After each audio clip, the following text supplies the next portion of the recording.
My name is Margaret Blake. I'm 64 years old, and I've run my own little flower shop in Oregon for over 30 years. I was always there for my family, supporting them through every chapter of their lives. So, when my granddaughter Jessica invited me to her wedding, I prepared for the day with care and excitement, my heart full of pride. But the day before the ceremony, I stumbled across a conversation I was never meant to hear. Jessica had instructed the photographer not to take any pictures of me because I would ruin the aesthetic. That's when I made my move, and I made sure they would never forget that day. If this story resonated with your soul, click subscribe and let me know in the comments which city or country you're listening from. I'm truly curious to know where you're tuning in from. My name is Margaret Blake, and at 64 years old, I considered myself a woman who had built a good, honest life. I owned a small flower shop on the outskirts of Eugene, Oregon, a place that had been both my livelihood and my sanctuary for more than 3 decades. Over the years, my shop had seen countless weddings, birthdays, funerals, and anniversaries. Through every season, every change, I had remained steady, like the old oak tree in the park near my childhood home. When my granddaughter Jessica announced she was getting married, my heart swelled with pride. It felt like one of those full circle moments you read about in novels, the kind where life rewards you quietly for all the years of hard work, sacrifice, and love you had poured into the world.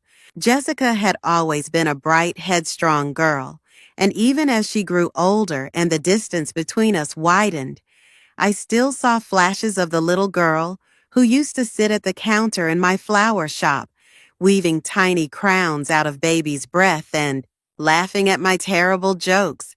The invitation to her wedding arrived on a Thursday afternoon, tucked neatly into my mailbox between a water bill and a flyer for a new grocery store. I opened it carefully, tracing the embossed letters with my fingertips, savoring the feeling.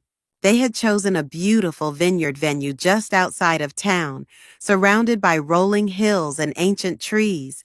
I could already imagine the photographs, the laughter, the soft clink of glasses under a wide open sky. I wanted to look my best for Jessica's day. It wasn't about vanity, it was about respect, about showing up fully for the people you loved. I set aside a portion of my savings and drove into the city one Saturday to find a dress. The boutique was bright and airy, filled with the scent of new fabric and expensive perfume. I wandered through the racks, running my hands over silk and chiffon, feeling like an outsider in a world that had moved on without me. Eventually, I found it, a soft blue dress with delicate lace at the sleeves and a gentle flare at the skirt. It wasn't flashy or trendy. It was simply beautiful, the kind of dress that felt like an extension of who I was, rather than a costume for someone else's fantasy. I paired it with low-heeled shoes, comfortable enough to wear all day, and a simple pearl necklace that had belonged to my mother. Back at home, I carefully hung the dress in my closet, smiling to myself each time I glanced at it. It represented more than just clothing.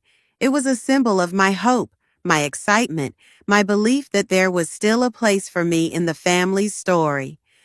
In the weeks leading up to the wedding, I threw myself into preparations. I offered to help with the floral arrangements, suggesting seasonal blooms that would last through the long afternoon and into the evening. Jessica thanked me politely, but told me they had already hired a professional florist. I told myself it was fine, that she was just busy, that things were different now.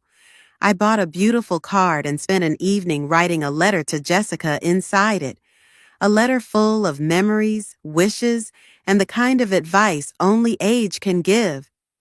I wrapped her wedding gift with trembling hands, a vintage quilt I had spent 2 years sewing, each square a different piece of fabric collected from family dresses, shirts, and blankets. I wanted her to have something tangible, something stitched with the invisible thread of our shared history. Every corner of my house became a staging area for the wedding. I polished my good shoes, pressed my dress, chose a simple clutch to carry. I even scheduled a haircut, something I rarely did these days, sitting patiently in the chair as the stylist shaped my silver hair into soft waves.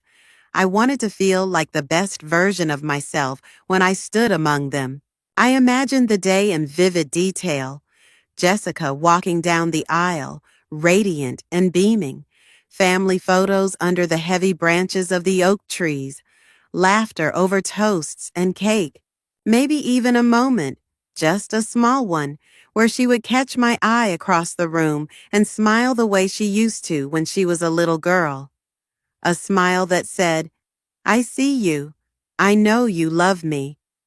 I wanted so badly to believe in that moment. I wanted to believe that despite the busy schedules, the years spent growing apart, the changes life inevitably brought, the core of our bond remained unbroken. In quiet moments, I allowed myself to dream of how proud Frank would have been if he were still alive to see his granddaughter marry. I pictured him standing beside me, his hand warm and solid against my back, his voice whispering something irreverent and funny to make me laugh when the emotions became too much. I let those dreams carry me through the occasional prickle of doubt when text messages went unanswered, when plans seemed to be made without consulting me, when decisions about seating charts and playlists floated past me like conversations held behind closed doors. I told myself not to take it personally. Young people had so much on their minds. It didn't mean they loved me any less. Still, somewhere deep inside, a small, cautious part of me, the part that had weathered heartbreak and disappointment too many times, began to whisper warnings I wasn't ready to hear. I silenced it. I focused on the preparations. I held tight to the vision of a day filled with love and gratitude, a day where I could stand proudly among my family, not as a relic of the past, but as a living part of their future. I thought if I gave enough, waited patiently enough, loved deeply enough, it would be enough. I didn't yet know how wrong I was, but soon I would. The week before the wedding began with a chill in the air that had nothing to do with the weather. At first, it was small things, the kinds of things easy to brush off if you wanted badly enough to believe everything was fine. And I did want to believe that, more than anything. The first uneasy moment came when I called Jessica to confirm the time I should arrive at the venue. I had thought we would ride over together, maybe share a few quiet moments before the rush of the day began. It had seemed natural, something that would have made her feel supported, grounded. But when she answered the phone, her voice was tight, hurried, the way people sound when they're reading emails or half listening to a conversation. She told me that it would probably be better if I came separately. The girls would be getting ready together, she said, and there wasn't really room for extra people in the bridal suite. I could hear other voices in the background, young, bright, laughing. Jessica sounded distracted, almost annoyed. I told myself she was simply overwhelmed, that weddings were chaotic by nature, that she wasn't thinking about how her words might land. Still, when I hung up, a knot began to form in my stomach. A few days later, I dropped by the flower shop where Jessica had ordered her wedding arrangements. I thought it would be nice to see them, maybe even offer some small help. Flowers had been my life's work after all, and I knew how to handle them with a tenderness and care few others could match. I wasn't trying to interfere. I just wanted to feel involved, connected to the day in a way that wasn't just as another face in the crowd.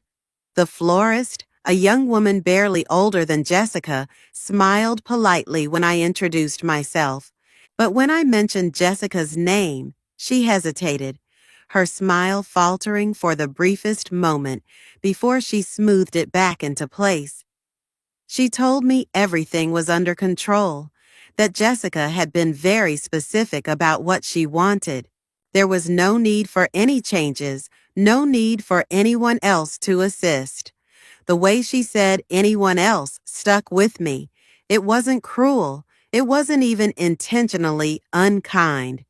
But it carried a certain finality, a subtle closing of the door. I left the shop feeling smaller than when I had entered, the knot in my stomach pulling tighter. I tried to dismiss it all as nerves. I kept telling myself that young brides had a vision, that it was their day, that I was being overly sensitive. It was easy to feed myself that story during the daylight hours, when the sun was bright and my shop kept me busy arranging bouquets and filling orders for Valentine's Day. But at night, when the house grew silent and the dark pressed in against the windows, my doubts crept closer, whispering the things I didn't want to hear. Then came the seating chart. Susan, Jessica's mother, called me late one evening, her voice carefully cheerful. She explained that there had been a few changes, last-minute adjustments to accommodate some of the groom's extended family who had decided to attend after all. I would be seated at a table toward the back, near the doors to the patio. It wasn't said with malice. It was said with logistics, with the casual efficiency of someone rearranging furniture to better suit a party layout. I nodded and agreed, thanking her for letting me know. After all, I told myself, it didn't matter where I sat. What mattered was being there, being part of the day, seeing Jessica walk down the aisle toward a new life. But inside, something wilted. Once upon a time, I would have been at the family table. Once, I would have been close enough to catch her eye and share a smile during the toasts. Now, I would be a spectator at the edges of her celebration, tucked away politely like a necessary obligation. The worst of it came 2 days before the wedding, during the final walkthrough at the vineyard. I had gone at Susan's invitation, thinking I might help with small details, organizing programs, adjusting centerpieces, offering an extra pair of hands wherever needed. But as I wandered the grounds, I noticed how carefully I was being excluded. Jessica huddled with her bridesmaids, her voice low and animated, while Susan and the wedding planner conferred over schedules and deliveries. Every time I approached a group, conversation shifted or trailed off altogether. At one point, I heard my name. I turned a corner and paused, unseen, as Jessica spoke to the photographer, a young man with a beard and a heavy camera slung around his neck. "I don't want any photos with her," she said, her voice low but firm. "I know she means well, but she just doesn't fit the aesthetic. I want everything to look modern, clean, young." The photographer hesitated, glancing around as if unsure how to respond. Jessica laughed a little, brushing it off with a wave of her hand. "Just make sure she's not in the main shots. Candid stuff is fine, but nothing formal." I backed away slowly, my heart pounding in my chest, the edges of the world blurring slightly as I fought the urge to cry. In that moment, it was as if every careful hope, every dream of being part of her day, shattered into tiny glittering pieces at my feet. I wasn't family. I was furniture, a background piece to be arranged or erased as they saw fit. The ride home that evening felt longer than it was. I drove through the winding country roads in silence, the radio turned off, the only sound the steady hum of the tires against the pavement and the occasional creak of the old car as it rolled over bumps. By the time I pulled into my driveway, the sky was a deep, endless blue, the stars beginning to blink awake. I sat in the car for a long time before going inside, my hands resting limply on the steering wheel. Something inside me had shifted. The signs had been there all along. I had just refused to see them. Until now. The morning after the walkthrough, I woke earlier than usual, long before the winter sun climbed over the hills. The house was wrapped in darkness and silence, but my mind churned with restless energy. I sat at the kitchen table with a cup of tea cooling in my hands, staring out the window into the gray blur of dawn, feeling a hollowness growing inside me that I could no longer ignore. The words I had overheard the day before echoed in my ears with cruel clarity. She doesn't fit the aesthetic. I had replayed that sentence all night, dissecting it, trying to soften it, trying to make it hurt less. But no matter how many ways I turned it over, the meaning remained the same. I wasn't wanted. I wasn't seen as part of the beautiful narrative Jessica was trying to craft for her wedding day. I was an eyesore to be edited out, a relic of a past she had no intention of showcasing. I thought about all the little signs I had ignored leading up to that moment. The unanswered texts, the short phone calls, the polite but distant smiles. It was all there, woven through our interactions like fine cracks in glass, waiting for the right amount of pressure to shatter everything. I told myself it shouldn't matter. It was her day after all, her celebration, not mine. But no matter how I tried to rationalize it, the hurt dug deep, burrowing into places I thought I had long ago steeled against such wounds. I spent that morning moving through my house like a ghost, cleaning shelves that didn't need cleaning, refolding laundry that was already neatly stacked, rearranging the flowers in their vases, even though they were perfectly fine. Busy hands to quiet a busy mind.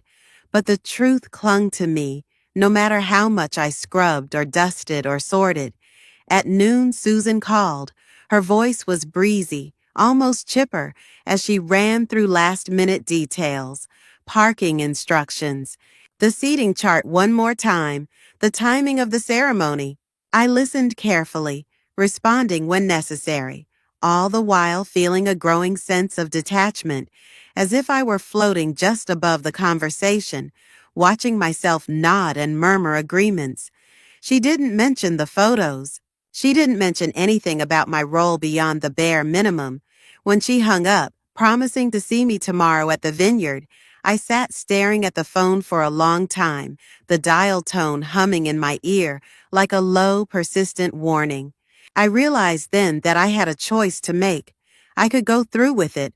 I could dress carefully, drive to the venue, sit quietly in my assigned seat near the patio, and smile for candid snapshots if anyone happened to point a lens in my direction. I could play my part with grace, pretend that the slight didn't burn, that the exclusion didn't wound, that the erasure of my presence wasn't a calculated decision, or I could do something else, something that would not be loud or vengeful, but deliberate, something that would reclaim a piece of the dignity they thought they could strip away so easily. I stood and crossed the room to the closet where my dress hung, carefully pressed, waiting. I ran my fingers over the soft lace at the sleeves, feeling a tightness in my chest. It wasn't just a dress anymore. It was a symbol of everything I had hoped to be part of, every memory I had clung to, every ounce of love I had poured into that child from the moment she had first been placed in my arms. And it wasn't enough. I left the dress hanging in the closet and walked back to the kitchen. I sat down again, this time with a pen and notepad in front of me. I began making a list, small and meticulous, outlining what needed to be done before the wedding day arrived. At the top of that list was the photographer. I remembered clearly that I had contributed to many of the wedding expenses. It was something I had offered months ago, wanting to help ease the financial burden, wanting to be a part of the joy. Among those contributions had been a significant payment toward the photographer's retainer. It gave me leverage I hadn't considered before, a quiet, simple option to remove myself from the narrative on my own terms. I didn't make any decisions in haste. I spent the afternoon thinking it through, weighing the consequences, preparing myself for the inevitable fallout. It wasn't about revenge. It wasn't about hurting Jessica the way she had hurt me. It was about stepping out of a picture where I had been made to feel invisible, about refusing to let them polish me out quietly while still benefiting from my support. By sunset, the decision was made. The sky turned a dusky lavender, the last light catching on the bare branches outside. I watched it fade, feeling a strange, painful peace settle over me. The kind of peace that comes when you finally stop clinging to the way things were supposed to be and accept them for what they are. I made myself a simple dinner, soup and a slice of buttered bread, and ate in silence. The house seemed to exhale around me as if it too had been holding its breath, waiting for me to see the truth. When night fell, I locked the doors, turned out the lights, and stood for a moment at the foot of the stairs, staring into the darkened rooms filled with so many echoes of a life spent loving people who no longer remembered how to love me back. I wasn't angry. I was simply done pretending. Tomorrow would come with or without their approval, and I would meet it standing tall, no matter what storm it carried. The morning of the wedding dawned gray and misty, the air heavy with the scent of damp earth and cold promise. I woke before my alarm, though I had barely slept. The house was silent except for the low hum of the heater kicking on, trying to chase away the chill that had crept in overnight. I sat on the edge of my bed for a long moment, feeling the weight of the day settle onto my shoulders like a too heavy coat. I moved slowly through my morning routine, not because of hesitation, but because I wanted to be deliberate with each step. I brewed a pot of coffee, poured it into my favorite chipped mug, and stood by the kitchen window, watching the world outside dissolve into a pale, shifting fog. In another life, I would have been bustling with excitement, checking my reflection in the mirror, tying and retying the ribbon on the gift, practicing the speech I might give when someone inevitably asked me to say a few words. But that world no longer existed. Instead, I savored the quiet. I breathed deeply, letting the cold air from the slightly open window fill my lungs. I needed the sharpness of it, the reminder that I was still here, still capable of choosing my own path, even if it diverged from the one everyone else assumed I would walk. I took my time dressing, choosing a simple outfit, comfortable slacks and a soft sweater, not the blue dress I had so lovingly prepared. It hung in the closet, untouched, a silent witness to all the hope I had packed into it. I didn't have the heart to wear it. Not for this. Once I was ready, I pulled out the folder where I had neatly filed all the receipts and agreements for the wedding contributions. I found the photographer's contract without difficulty, my handwriting penciled neatly in the margins from when Susan and I had reviewed the paperwork months ago. My signature was there, clear as day, right beside the deposit amount I had paid personally. I dialed the photographer's number with steady hands. He answered after a few rings, his voice warm and professional. I introduced myself and explained, as calmly and politely as if I were canceling a dental appointment, that I would be retracting my portion of the payment and, therefore, my approval of the contract. I told him I understood if that meant he needed to cancel his services entirely. He hesitated, clearly uncomfortable, but after a few minutes of discussion, he agreed. Without my contribution, the event no longer met the conditions outlined in the agreement. The photographer would not be coming. I thanked him, wished him well, and ended the call. The finality of it settled around me like the click of a door closing. There were no fireworks, no righteous anger, no sense of vindictive satisfaction, just a quiet, steady certainty that I had done the only thing left to do. I knew there would be consequences. I knew that when they realized what had happened, there would be confusion, then outrage, maybe even hurt. I had spent my life trying to avoid those reactions, smoothing over conflicts, swallowing my own feelings to preserve peace. But peace built on erasure was no peace at all. It was a slow suffocation. This time, I had chosen a different way. I spent the rest of the morning tending to small things around the house, dusting the shelves, watering the plants, changing the linens on the bed.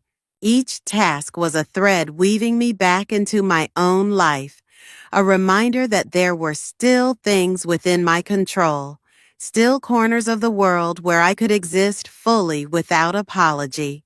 I made myself lunch and sat down at the kitchen table, eating slowly, savoring each bite. Outside, the fog had lifted slightly, revealing the bare trees lining the street, their branches dark and stark against the winter sky. The world looked raw, stripped of pretense, honest in a way that resonated deep inside me. I thought about Jessica, about the little girl she had once been, with scraped knees and a wild laugh that could fill a room. I mourned the loss of that connection, mourned the distance that had grown between us until it became a chasm neither of us had the courage or the will to cross. But I also understood something now that I hadn't understood before. Love was not a chain. It was not a duty that demanded silence in the face of humiliation.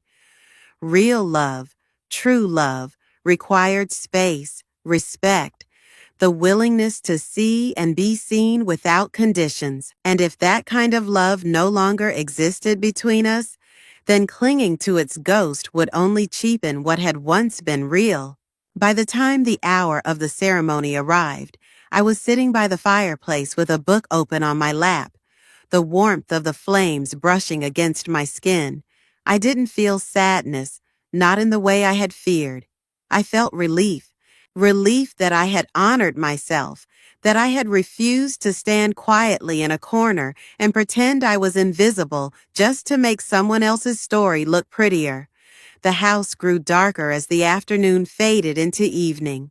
I made tea and wrapped myself in a thick knitted throw, letting the softness surround me. Somewhere, not far from where I sat, the wedding was happening. Vows were being exchanged, champagne was being poured, laughter was ringing out across the vineyard, and there would be no official photographs to commemorate it, no carefully curated album to frame a version of the day that left me edited out. I had given them the freedom they sought, the freedom to craft their perfect image, and I had given myself the gift of stepping away before they could erase me entirely. It wasn't an act of war, it was an act of survival. And in the quiet that filled my home, in the steady rhythm of my own breathing, I realized it was the right choice. The wedding ceremony took place under a pale winter sky, the kind of muted blue that looks delicate and thin, as if it might crack open under the weight of too much expectation. I stayed home, tucked away in the quiet safety of my living room, sipping tea and reading a worn novel whose ending I had memorized long ago. Outside, the world moved as it always did, oblivious to the storms that raged quietly inside small houses like mine. I imagined the guests arriving at the vineyard, pulling their coats tighter around their bodies against the chill, chatting politely as they made their way toward the ceremony space. I imagined Jessica standing with her bridesmaids, the photographer's absence slowly dawning on them like a cloud crossing the sun. A minor inconvenience at first, a shrug, maybe even a laugh. These things happen. But as the minutes ticked by and no replacement arrived, I knew the reality would begin to sink in. There would be no formal portraits, no first look captured forever, no candid smiles during the toasts, no proud parents posing with the newlyweds under the old oak tree. There would be no wedding album to gather dust on a coffee table, no glossy prints to frame and hang on the walls. The story they had wanted to tell would remain unfinished, scattered in fragments among guests' cell phones and half-remembered conversations. It was a move made without announcement, without confrontation, without the satisfaction of seeing their immediate reactions. I had no interest in watching the fallout unfold. My point had never been to create a scene, to pull attention away from Jessica on her day. I wanted only to reclaim the dignity that had been quietly, systematically stripped from me in the months leading up to this moment. By the time Susan called, the sun was already dipping low, casting long shadows across the hardwood floor of my kitchen. I let the call ring 3 times before answering, keeping my voice steady and warm, as if nothing were amiss. She didn't even say hello at first. I could hear the strain in her breathing, the sharp edge to her voice as she demanded to know if I had anything to do with a photographer canceling. I listened patiently as she tried to mask her anger with wounded confusion, painting herself and Jessica as victims of an unfortunate misunderstanding. I didn't deny anything. I didn't offer explanations. I simply said that I had exercised my rights according to the contract I had signed, and that I wished them well. The silence that followed was thick, humming with all the things she wanted to scream, but knew better than to voice. I waited. When she finally spoke again, her voice was brittle with barely restrained fury, thanking me for making things even harder on a day that was supposed to be perfect. I told her gently that perfection built on exclusion and pretense was a fragile thing. She hung up without another word. I set the phone down carefully and sat for a long time, staring out the window as the first stars began to pierce the gathering darkness. I didn't feel triumphant. I didn't feel vindicated. I felt something far quieter, deeper, the heavy ache of finality, of understanding that the line I had drawn would not easily be erased. Across town, they were surely scrambling now, piecing together impromptu photos with cell phones, trying to capture a day that had been so meticulously planned, so carefully curated, but no amount of filters or editing would change the truth. The cracks in their perfect facade were permanent now, visible to anyone who cared enough to look closely. The irony wasn't lost on me. They had wanted a seamless memory, a collection of images unmarred by anything they deemed imperfect. Instead, they would remember a day marked by absence. The absence of a professional photographer, yes, but also the absence of something more profound. The absence of genuine, unconditional love that doesn't measure worth by appearances or convenience. I moved through the rest of the evening slowly, tending to my small routines. I watered the houseplants, folded a load of laundry, fed the cat who wove himself between my legs, purring insistently. Each simple act grounded me, tethered me to the life I had rebuilt piece by piece. Later, as I sat by the fire, the flickering light casting soft shadows across the room, I thought about all the times I had swallowed hurt for the sake of peace, all the times I had smiled through insult and exclusion because I believed it was what love demanded. No more. My move had been quiet. It had been decisive, and though it had cost me something, an invisible thread of connection, a sliver of belonging, I knew it had preserved something far more important, my self-respect, my voice, my place in the world, no longer dictated by the shallow standards of those who could not see my value unless it was reflected in a perfect picture. I closed my eyes and let the warmth of the fire seep into my bones, feeling a peace deeper than any apology could have offered. They had made their choices, and I had made mine. Tomorrow would come, and with it, the first steps into a life no longer spent asking for space in stories I had outgrown. The days after the wedding unfolded with a strange, heavy quietness that settled over my life like a thick blanket. It was not the peaceful, satisfying kind of silence that follows the completion of something meaningful. It was a colder, denser kind of quiet, like the emptiness that comes after a storm passes and leaves behind nothing but broken branches and muddy ground. At first, there were no calls, no texts, no hurried explanations or clumsy apologies, just silence, pure and unbroken. I found it almost astonishing how quickly a family that once demanded my attention and affection could erase my presence when it became inconvenient. It was as if my absence at the wedding had confirmed some narrative they had been writing in secret for months, a story where I had faded quietly into the background, too troublesome to include, too stubborn to control. I moved through my days deliberately, keeping to the rhythms that had always anchored me. I opened my flower shop each morning, greeted the regulars with smiles that did not quite reach my eyes, arranged bouquets with a tenderness that I no longer offered so freely to people outside these walls. I swept the floors, watered the plants, took inventory, and closed up at night with a tired ache in my bones that had nothing to do with physical labor. Every now and then, the urge to reach out would flicker inside me like a match struck in the dark.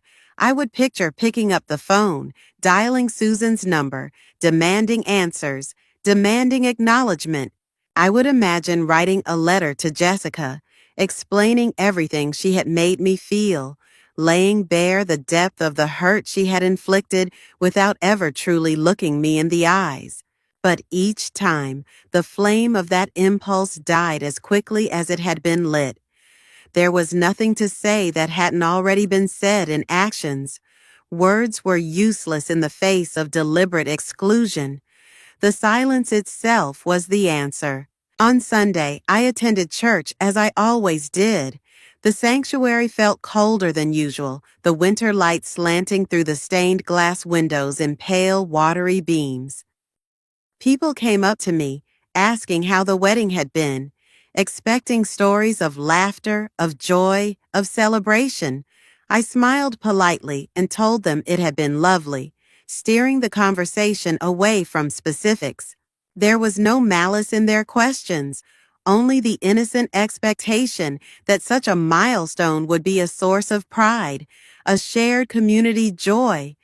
I didn't have the heart to shatter their illusions. Later that afternoon, while folding laundry, I found myself staring at the neatly pressed blue dress still hanging untouched in my closet. I ran my fingers over the fabric, feeling the soft weave beneath my skin, remembering the hope that had filled me when I first bought it. I knew then that I would never wear it, not because it was tainted or because I was ashamed, but because it belonged to a version of me that had finally been laid to rest. The silence stretched on. No thank you note arrived in the mail. No follow-up invitation for coffee or lunch. No small gesture to acknowledge that I had once been important, once been loved, once been a fixture in lives that now moved on without me. Instead, life outside my small house carried on in the same thoughtless rush it always had. Cars still drove past on the street. Children still played under the brittle winter trees. Neighbors still waved as they walked their dogs in the fading afternoon light. The world did not pause to mourn the quiet fracture of a family, nor did it notice when one heart grew a little heavier, a little more careful with its affections. At night, when the loneliness pressed hardest against my chest, I would sit by the fire and remind myself that solitude was not the same as abandonment. I had chosen to step back, to draw a line, to refuse a seat at a table where my worth was measured in appearances and utility, rather than in the messy, enduring love that should have defined a family. The silence was not punishment. It was space. Space to grieve, to heal, to rebuild. Space to remember that my value had never depended on anyone else's recognition. I began to fill my days with small, stubborn acts of self-respect. I baked bread and shared it with my elderly neighbor. I spent long afternoons organizing old photographs into albums, reclaiming my history one snapshot at a time. I read poetry aloud to the walls of my living room, letting the words wrap around me like armor. Each act, though small, felt like a stone placed carefully at the foundation of something new. Not a new life exactly, but a new understanding of the one I had already built. A life not defined by whether I appeared in someone else's wedding album. A life not diminished by absence from someone else's curated memories. A life that was whole, even if it was quiet, especially because it was quiet. The silence would not break me. It would become my sanctuary. The weeks that followed unspooled slowly, each day stretching out in long, quiet hours, filled with ordinary tasks and unexpected revelations. In the absence of noise, in the absence of forced conversations and hollow niceties, I began to see things with a clarity that had eluded me for years. The silence had stripped away all the layers of polite pretense, and what remained was the raw, undeniable truth of who we all had become. It started with small moments, things I might have once overlooked or excused. A package arrived for me one afternoon, left neatly on the porch. It was from Susan and Jessica, a belated gesture, a box filled with leftover wedding favors, a small card tucked on top, with pre-printed words thanking me for being part of our special day. There was no personal note, no acknowledgement of my absence, no mention of the photographs that had never been taken. The card was unsigned.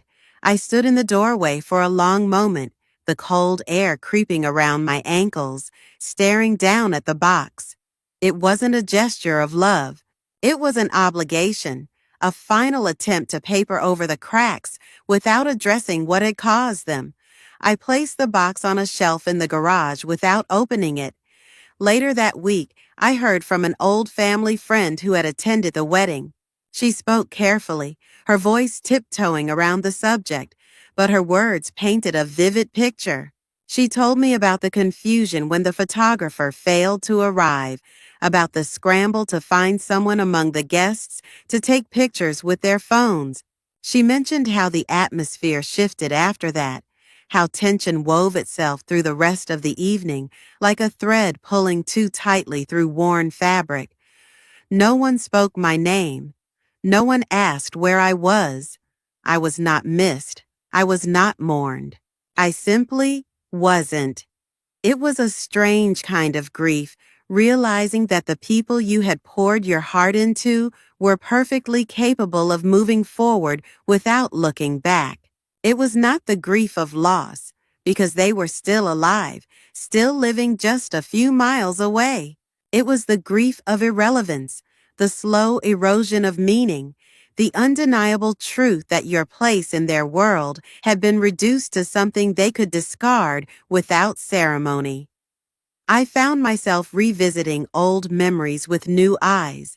I thought about birthday parties where I had spent hours baking cakes and decorating the house, only to be thanked with a distracted hug. I remembered Christmas mornings where the gifts I had chosen so carefully were pushed aside for flashier packages. I recalled phone calls that grew shorter and more infrequent, family dinners where my stories were met with polite smiles, but little real interest. The signs had always been there. I had simply chosen not to see them, because seeing them meant admitting that love, at least the kind I had given so freely, was not always enough to bridge the distance created by ambition, pride, or indifference. One evening, as the sun dipped behind the hills and the sky turned a soft, bruised purple, I sat by the fire and wrote a letter. Not to Susan or Jessica, but to myself. A letter of acknowledgement, of mourning, of release. I wrote about the woman I had been, the woman who had given and given, believing that love meant sacrifice without expectation. I wrote about the woman I was becoming, the woman who understood that love must be mutual, that respect must be earned, that absence could be a form of self-preservation. I folded the letter and tucked it into a drawer, not because I needed to revisit it, but because the act of writing it had been enough. The faces of my family, once so familiar and dear, had shifted into something new. They were no longer the untouchable heroes of my memory. They were flawed, complicated, capable of both love and cruelty, tenderness and carelessness. They were human. And so was I.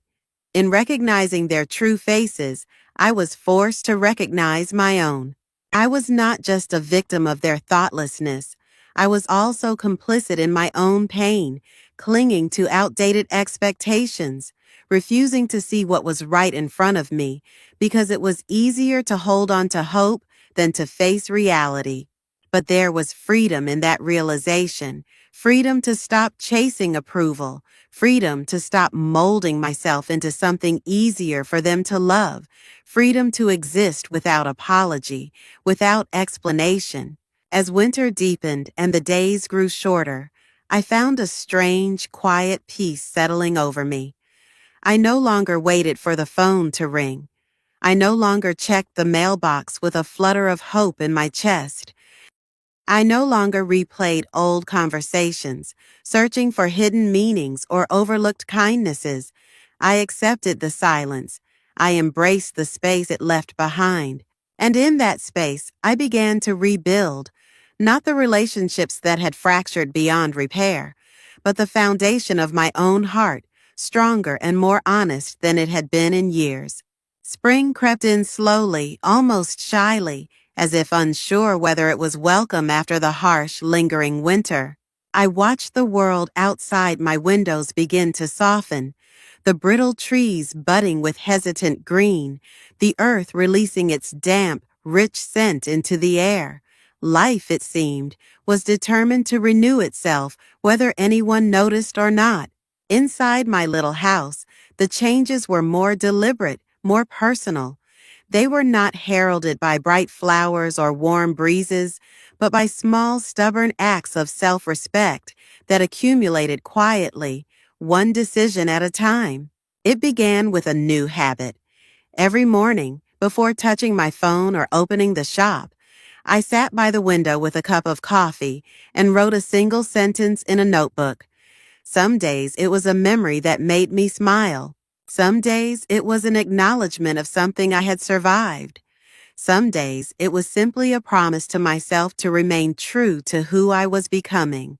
The sentences formed a kind of trail behind me, proof that I was moving forward even when it felt like I was standing still. I understood now that healing was not about pretending the hurt had never happened. It was about building a life that honored the lessons learned from that pain without allowing it to define me.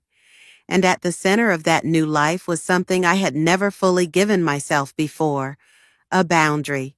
My new boundary was not a wall. It was not a fortress built to keep everyone out. It was a simple, quiet line drawn with steady hands. A line that said, "Here is where I end and you begin.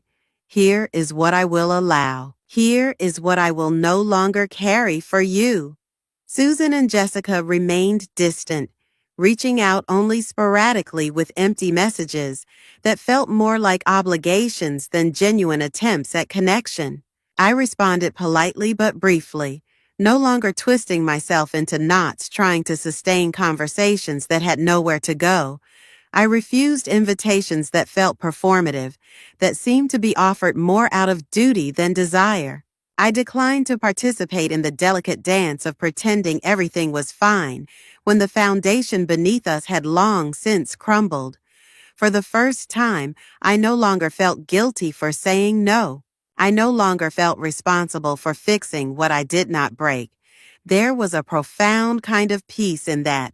I poured my energy into things that nourished me instead. I expanded the flower shop, adding a small reading corner filled with secondhand books and cozy chairs. I hosted Sunday afternoon gatherings for the few friends who had remained steadfast through every storm. We shared tea and laughter and quiet stories, weaving a new kind of family from the threads of mutual respect and genuine affection. I planted a vegetable garden in the backyard, something I had always wanted to do but had never found the time for.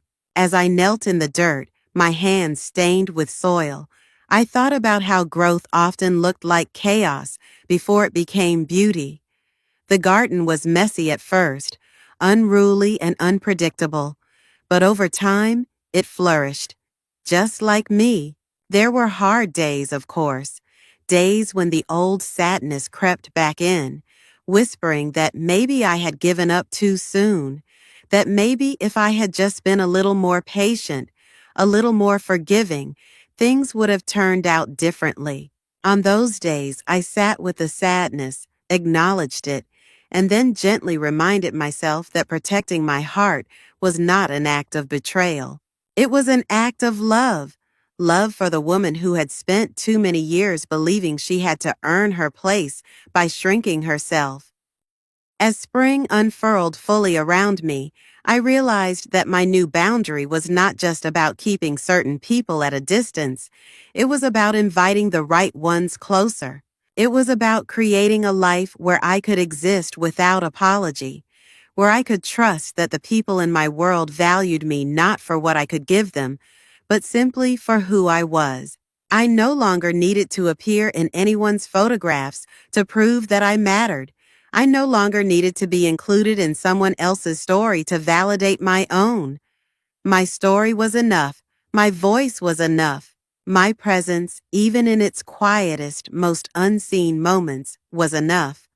One evening, as the sun dipped low behind the hills and the garden buzzed softly with life, I stood barefoot in the grass, feeling the earth solid and warm beneath my feet. I closed my eyes and breathed deeply, letting the cool air fill my lungs, letting the peace of the moment settle into my bones. I had lost something, yes, but I had gained something greater. I had gained myself. And in that simple, undeniable truth, I found a joy deeper and more enduring than any fleeting approval could ever offer. This was my new boundary. This was my new beginning.